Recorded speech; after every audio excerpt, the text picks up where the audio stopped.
Assalamualaikum warahmatullahi wabarakatuh. Waalaikumsalam warahmatullahi wabarakatuh. Alhamdulillah rabbil alamin wa bihi nasta'in ala umuri dunya waddin. Wassalatu wassalamu ala asyrafil anbiya wal mursalin wa ala alihi wa sahbihi ajma'in. Bapak Kepala Dinas Pendidikan Kota Bandung yang saya hormati, saya cintai, dan staf para pimpinan Dinas Pendidikan Kota Bandung, Bapak dan Ibu guru, pimpinan sekolah, dan hadir pada kesempatan ini Al-Mukarram Ketua DKM Masjid Raya yang saya hormati, saya cintai, dan semua yang hadir, mohon maaf tidak bisa saya sebut satu persatu yang saya hormati. Alhamdulillah kita bersyukur kehadirat Allah Subhanahu wa Ta'ala. Pada pagi ini kita bisa bertemu di masjid untuk melaksanakan salah satu kegiatan yang insya Allah ini erat hubungannya dengan pelaksanaan ibadah saum yang telah kita lakukan bulan Ramadan yang lalu, yaitu kegiatan silaturahim. Kita semua tahu bahwa silaturahim adalah merupakan bagian daripada kegiatan seorang muslim. Seorang muslim itu cirinya adalah gemar silaturahim. Tentu tidak harus selalu berkumpul seperti sekarang, tapi kita bertemu, saling salam menyalami, saling sapa adalah bagian daripada silaturahim. Rasulullah SAW juga memberikan contoh awal pembangunan masyarakat Madinah itu. Setelah beliau membangun masjid, membangun masyarakat yang demam masjid, rarsep ke masjid, kemudian beliau juga membangun semangat silaturahim. Ini bisa kita lihat dari tarikh tentang pesan-pesan moral, pesan-pesan akhlak Rasulullah SAW kepada umatnya. Antara lain beliau menyampaikan setelah mengajak umatnya untuk menjadi pribadi-pribadi yang rarsep ke masjid, juga rarsep silaturahim. Saya ingin bacakan beberapa hadis yang beliau sampaikan yang menurut riwayat ini disampaikan pada awal-awal beliau membangun masyarakat Madinah. Antara lain, ufsus salam wasilul arham wat'imut ta'am wasallu bil lail wan nas niyam. Aku pesankan kepada kalian 3 hal. 1. Tebarkan salam kesantunan kepada orang lain. Orang Islam itu harus selalu santun, berbuat baik. Wasilul arham, hubungan tali kekerabatan, hidup tanpa lawan, tanpa musuh kecuali dengan iblis dan setan. Dan yang ketiga, wat'imut ta'am, wujudkan kepekaan, kepedulian sosial. Wasallu bil lail wan nas niyam, dan kawal semua sikap kamu itu dengan selalu memelihara sholat malam. Sebagai tindak lanjut sholat malam, sholat tarawih yang kita lakukan pada bulan Ramadan, mari kita lanjutkan dengan membiasakan sholat malam. Ada beberapa pesan lagi dari Rasulullah SAW. Antara lain beliau menyatakan, salasun man kunna fihi hasabahullahu hisaban yasira wa adkhalahu jannata birahmati. Ada 3 sikap yang apabila kalian memiliki 3 sikap itu, kalian akan mendapatkan proses hisab yang ringan dan rahmat dan yang ringan dan mudah, dan kemudian wa adkhalahu jannata birahmati, dan dijamin masuk surga dengan rahmat Allah. Para sahabat bertanya, ya Rasulullah, apa itu? 1. Tu'ti man haramak, engkau harus selalu siap memberi orang lain yang tidak pernah mau memberi kepada kamu. Jadi kalau memberi kepada orang yang biasa memberi, ya paling tidak balas jasa, kira-kira gitu begitu. Nah ini tu'ti man haramak, selalu siap menolong orang lain yang tidak pernah mau menolong kita. Watasil man qata'ah, dan kau harus siap menghubungkan tali persaudaraan yang memutuskan tali persaudaraan denganmu. Siap damai dengan orang yang memusuhi kamu. wa ta'fu amman zalama, dan siap memaafkan orang lain yang berbuat zolim kepadamu. Kalau kita memaafkan orang lain yang memang mohon maaf kepada kita, itu wajar, normal. Tapi ini siap memaafkan orang lain yang berbuat zalim kepada kita.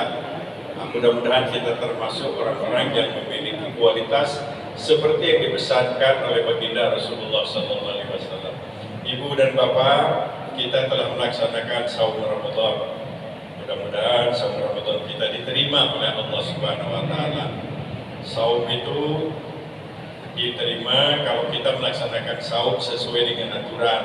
Waktunya mulai subuh sampai maghrib, tidak mulai jam 6 sampai jam 6 begitu. Kemudian yang kedua, tentu saja kita melaksanakan saum itu dengan ikhlas, bukan mengharap pujian dari manusia, tapi mengharap ridho Allah. Insya Allah sudah kita lakukan, kalau kita ulang-ulang secara lisan itu, bahwa kita berniat saum itu untuk mengharap ridho Allah. Dan yang ketiga, nah ini yang sering-sering berat. Saum yang berhasil itu adalah saum yang melahirkan perubahan. Harus ada bedanya sebelum saum dan setelah saum menjadi lebih baik. Quran mengemasnya dengan kata-kata la'allakum tattaqun. Itu Al-Baqarah 183 yang pada bulan Ramadan sering kita dengar. Saum, orang yang beriman, diwajibkan kepadamu saum sebagaimana puasa saum itu pernah diwajibkan juga kepada umat sebelummu, dan la'allakum tattaqun. Jadi saum yang berhasil sah secara hukum, dapat pahala karena ikhlas, dan yang ketiga adalah melahirkan perubahan menjadi orang yang takwa. Ibadah di dalam Islam, ibadah namanya ritual, itu selalu di dalamnya ada muatan pendidikan. Pertama, tentu ibadah itu bentuk komunikasi ya, mendekatkan diri kita dengan Allah Subhanahu Wa Taala. Kalau ingin berdialog dengan Allah, dia melalui ibadah. Kalau ingin pasrah kepada Allah, yaitu melalui ibadah, sholat dan lain-lain, termasuk saum. Yang kedua, agama kita mengajarkan setiap bentuk ibadah itu tidak hanya bentuk taqarrub, kepasrahan, memohon kepada Allah, tapi di dalamnya juga ada muatan pendidikan. Pendidikan untuk menjadi manusia yang lebih berkualitas,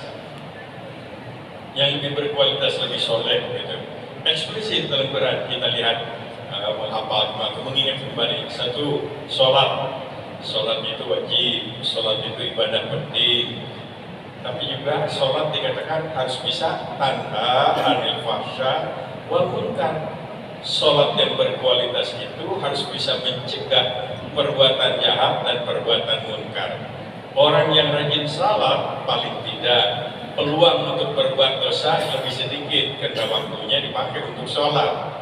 Jadi kalau kita sehari semalam melakukan sholat 40 rakaat, setiap rakaat 3 menit, 120 menit, otomatis ketika sholat kita nggak berbuat dosa. Aku lagi sholat ngomongin batu, nggak mungkin sedang sholat kita bohong, nggak mungkin lagi sholat kita marahin orang batal sholatnya. Tanda anil fahsya wal munkar. Semakin sering salah, semakin kecil peluang kita berbuat dosa. Oleh karena itu, kalau ada potensi di sekitar kita berdosa, pakai aja mau kenal, lakukan sholat cari tempat yang baik. Insya Allah kalau lagi sholat mau nyeriuskan batu, lagi sholat mau lupa, kalau sedang sholat lupa ya batal sholatnya. Itu sholat. Yang zakat itu Quran menyatakan tutahhiruhum wa tuzakkihim biha. Zakat yang ikhlas itu bisa membersihkan harta dari hak-hak orang lain. Jadi dalam harta kekayaan kita, kalau sudah mencapai nisab, di dalamnya ada muatan titipan dari Allah yang harus kita sampaikan. Kalau dikekewok tidak diberikan, maka harta kita menjadi tidak berkah karena kita mengambil hak orang lain. Ada yang 2,5%. Kalau ibu menyimpan emas asli, bukan emas dari Purwokerto, minimal 85 gram, nah itu hati-hati, di dalamnya ada muatan titipan dari Allah 2,5%. Kemudian ada yang 5%, kalau kita terjun di bidang pertanian dan memerlukan biaya untuk pengairan dan lain-lain, maka setiap panen seharga 1 ton padi itu bukan kita punya yang 5%-nya atau 10% kalau tak ada hujan, malah ada yang 20%, yaitu namanya ringkas harta karun. Nah, jadi dulu contohnya adalah menemukan emas gitu. Tapi sekarang oleh para ulama ditafsirkan wallahu a'lam, tapi dalam seminar-seminar dikatakan termasuk yang harus zakatnya 20% itu adalah rizki nomplok, kerjanya nggak berapa tapi honornya besar begitu ya. Kalau dosen sama guru nggak kebagian lah, yang nomploknya biasa-biasa aja kita alhamdulillah. Tapi orang kalau jadi orang pengen jadi bintang iklan cuma 2 ucapan ujarab langsung 30 juta ya. Kalau jadi dosen ujarab 2 bulan gak cantum gitu 30 juta. Jadi itu titipan dari Allah, harus dikeluarkan. Kalau enggak, Allah yang mengeluarkannya. Nah, kalau kita yang mengeluarkan,